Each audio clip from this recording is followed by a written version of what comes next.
Legion was one of the richest expansions when it came to secrets. Items, cosmetics, and collectibles buried deep that most players never stumbled across naturally. So today, we're going to go over 7 of the most obscured rewards hidden throughout Legion's content. These aren't just rare drops or hard grinds. They're the kind of discoveries that required exploration, detective work, or simply knowing the right rock to click at the right time. And at number 7, we have the Selfie camera secret filters. When Blizzard first introduced the Selfie cam back in WoD, it was little more than a novelty. Something that was fun for screenshots, and fun for players to make fun of Blizzard about having an entire patch drop dedicated to it. But in Legion's later patches, specifically 7.3.5, the toy gained a series of hidden filters that reward exploration and attention to detail. These filters weren't listed in any patch notes, and most players never even realized they exist until explorers began documenting them online. The filters apply special effects to your camera, changing the visual style of your selfie pictures, like sepia tones, demonic auras, or fel green lighting that reflects different parts of Azeroth's story. There are 5 in total, each tied to a specific location or activity, but mostly raids. For example, one filter is earned by taking a selfie inside ICC, while another requires visiting the Firelands raid. The Argus filter requires you to take a selfie with Argus and Antorus. The Shaw filter requires you to make a trip to the Terrans of Endless Spring and take a selfie with the Shaw of Fear after the RP. And finally, the Twilight filter is obtained by taking a selfie with Cho'Gall in the Bastion of Twilight. To unlock them, you'll need the Selfie Camera MK2, which is an upgraded form from the original, by completing the Light Camera Action questline, specifically the Crystal Clarity quest. Just a note, you might need to complete the Crystal Clarity quest on a character you completed the original Selfie Camera quest on, because it does bug out sometimes. Once you have it, you'll need to travel across Azeroth and snap photos in the correct places. There's no UI notification when you succeed, only a subtle achievement flag or camera behavior change. That meant players had to experiment with hundreds of possible locations before figuring it out. Legion was really big on this trend, with it also releasing a ton of hidden mounts or pets that required a ton of randomly checking everything, none of which will be on this list. The result is a cosmetic toy that quietly expanded into a collectible scavenger hunt. It's a perfect example of Legion's design philosophy, putting secrets where players least expected them, and letting the community piece it together. So I spend pretty much all of my time playing this game. If you like layers upon layers of customizing your toons like I do, then there's no better mobile game for you. Right now, Raid is doing a full Teenage Mutant Ninja Turtle crossover.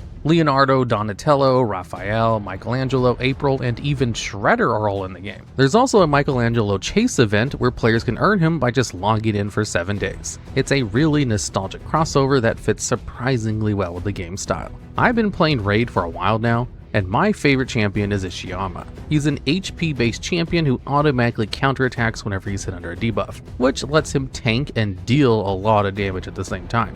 Built correctly, he can solo through some pretty tough arena matches. And my favorite mode in the game has to be Hydra battles. Fighting 4 bosses at once, each with unique mechanics, almost feels like tackling a mini raid from an MMO. If you want to try it out, use my link in description or scan the QR code on screen to download Raid Shadow Legends. You'll get epic Tagoar from the Orc faction right away, epic Fayne at level 15, and if you log in for 7 days, you'll unlock legendary Michelangelo from the TMNT collab. New players can also use one of the 6 promo codes to get a free legendary champion. If you're not sure which one to pick, I'd recommend Sun Wukong. He's a PvP god. Just make sure you download using my link or QR code. If you grab it from the App Store directly, then these bonuses won't apply. You can also find me in-game as the Dual Logs and join my clan, Hiru's Cool Squad. And at number 6, we have the hidden Scarlet Crusade Transmog. The Scarlet Crusade has been around since Classic, but its distinctive red and white armor wasn't something players could actually obtain for years. During Legion, Blizzard quietly added a way to earn it, without ever mentioning it in the patch notes. This hidden transmog is tied to the Scarlet Quartermaster, a mysterious vendor in the Darkwind Fair. The Quartermaster sells armor pieces that visually match the old Scarlet Crusade aesthetic, such as tabards, shoulders, and plate pieces styled after the Crusaders seen in Tearsfall and Tyr's Hand. To even access the vendor though, you will have to be wearing the tabard of the Scarlet Crusade, which is an item that drops from Arms Master Harlan in the Scarlet Halls. The tabard only has a 1% drop chance, but it's a very easy dungeon to solo, so you can just speedrun it over and over until it eventually drops. Now, none of this was documented.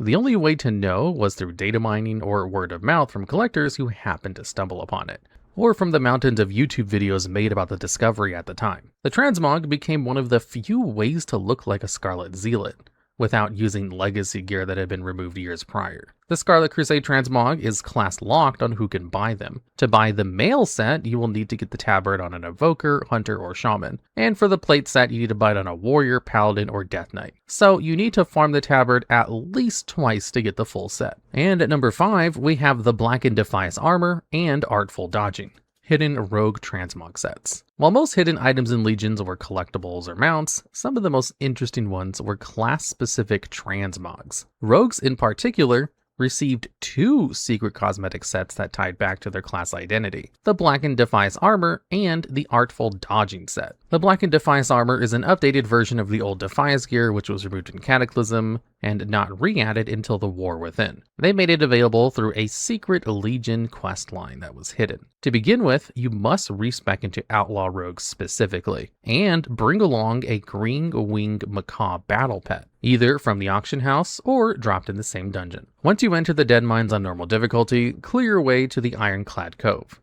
the pirate ship section near the end. On a ledge overlooking the cove sits a ghostly parrot.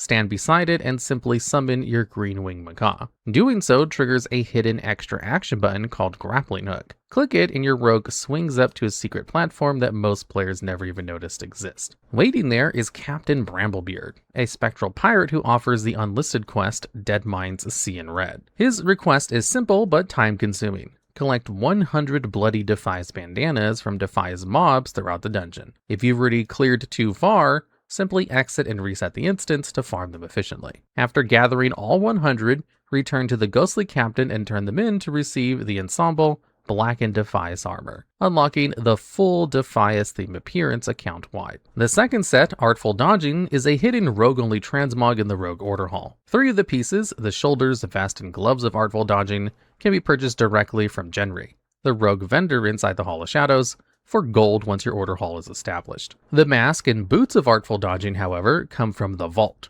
a class hall advancement that lets you open randomized treasure caches using Marin Noggenfogger's lucky coin. These coins can drop from certain Legion mobs and pickpocketing, or appear as rewards from rogue order hall missions. Using a coin grants entry to the Vault, where items rotate daily, and the Artful dodging pieces have a low chance to appear inside plundered sacks or coin chests. The final piece, the Artful breeches, has no confirmed drop source even years later. It seems Blizzard simply forgot to add the pants to the game. Despite many people actually sending in tickets asking support about it, they just simply dodged all answers towards it. Both of these sets represents Blizzard's experimental approach to class identity in Legion.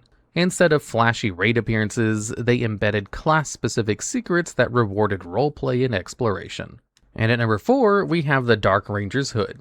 For years, Hunter players wanted to look like the Dark Rangers from the Forsaken ranks, those sleek black and crimson outfits worn by Sylvanas' followers.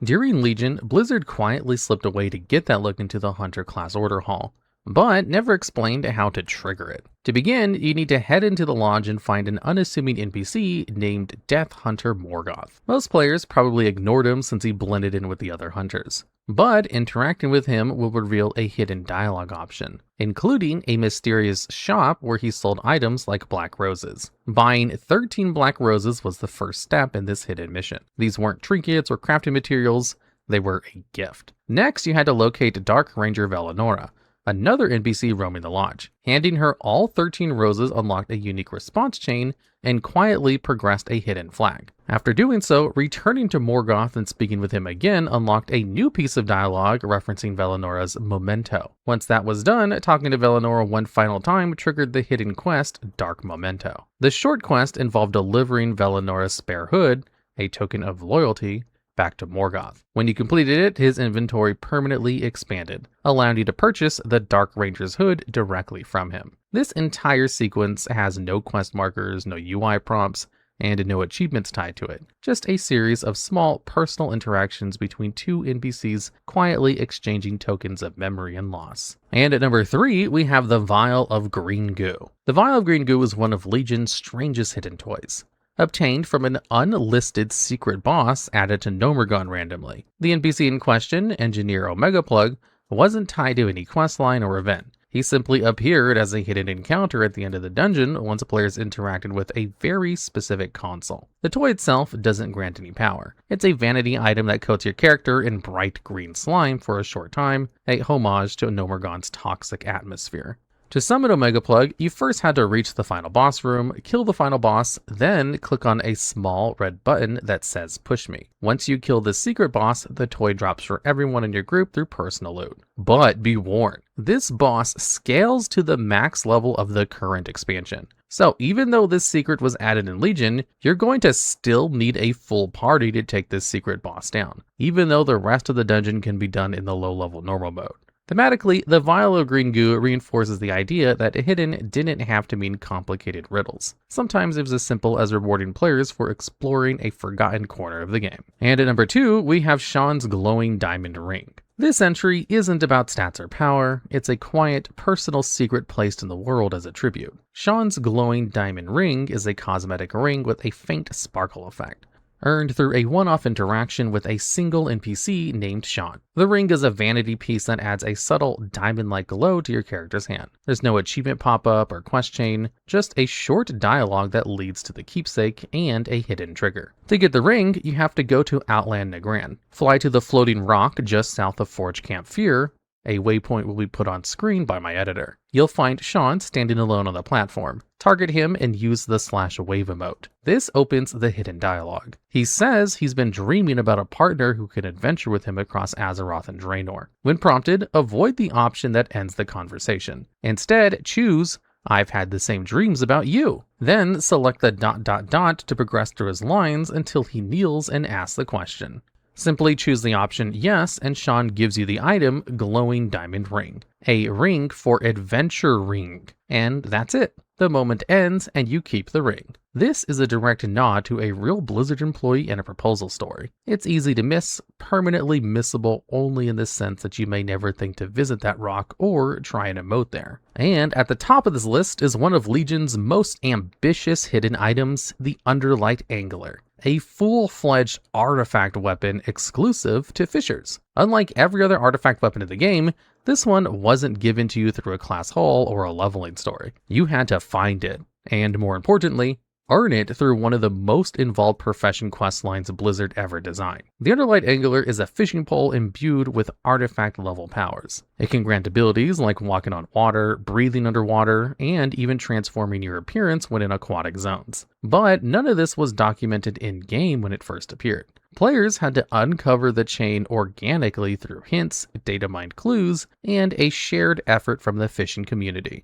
To start, you need the Bigger Fish to Fry achievement, which required catching every rare fish across all Legion zones, a grind in of itself. Each fish had unique bait, often tied to rare mobs or environmental triggers, forcing players to learn every fishing nook of the Broken Isles. Once completed, you gain access to a hidden quest by fishing up the Luminous Pearl. After doing a few quests, Nat Pagle himself will show up and port you to a scenario which requires you to kill Murlocs, fish up 15 Gloaming Frenzy, and then defeat a Murloc boss. Once the scenario was completed, you would simply turn in the quest and get the artifact fishing pole, which you could modify with the newly giant pearl floating in the fountain in Dalaran. Upon obtaining the Underlight Angler, players could then level it up using artifact power items earned from fishing. Its talent tree allowed unique traits, boosted fishing yields, faster catch times, or aquatic movement buffs. Maxing it out took weeks, and unlike other artifacts, it remained relevant even beyond Legion. The lore behind the artifact was subtle but meaningful. It's said to be empowered by the sea itself, liking the fisherman's patience to the ebb and flow of magic across Azeroth. In a sense, it was a reward not for combat prowess, but for dedication to one of the game's most overlooked professions. Even years later, the Underlight Angler stands as one of the most complex profession items ever made, a full artifact weapon hidden behind dozens of unmarked tasks.